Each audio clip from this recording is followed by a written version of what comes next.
Chapter 1. The Abandoned House. The old abandoned house on the outskirts of town had been the subject of rumors for years.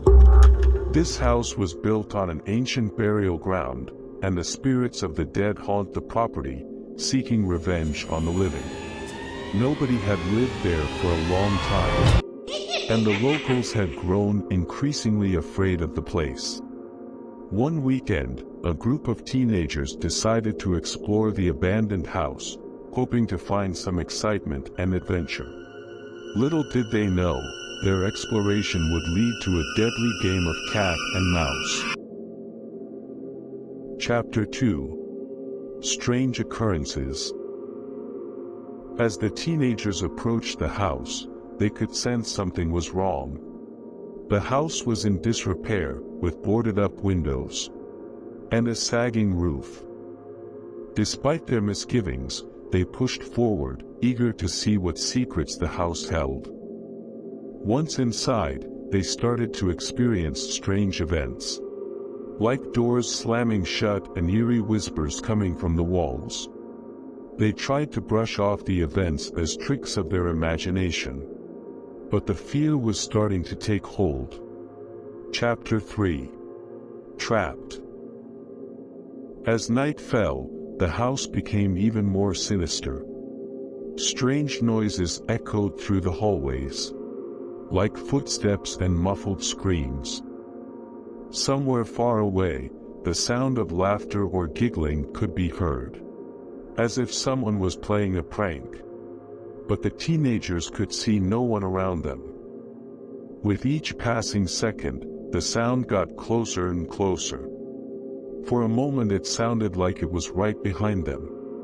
The teenagers knew they needed to leave.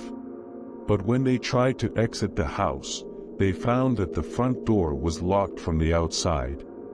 Panic set in as they realized they were trapped, and they frantically searched for another way out. Chapter 4.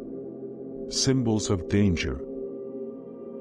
As they searched for an escape route, one of the teenagers disappeared.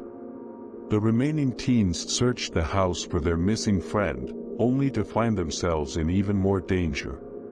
Symbols etched into the walls and floorboards hinted at a darker past and made it clear that they were not alone. It was becoming increasingly clear that they were dealing with something far more sinister than they had ever imagined. Chapter 5.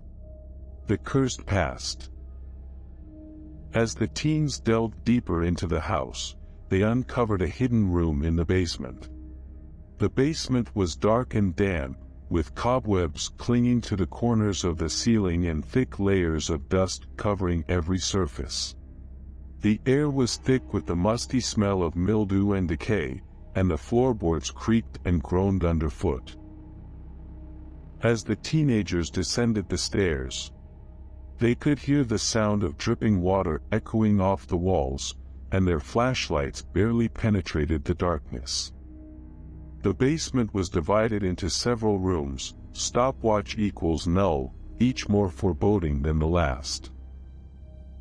As they entered the first room, they saw a strange symbol etched into the floor, surrounded by candles and jars filled with strange liquids.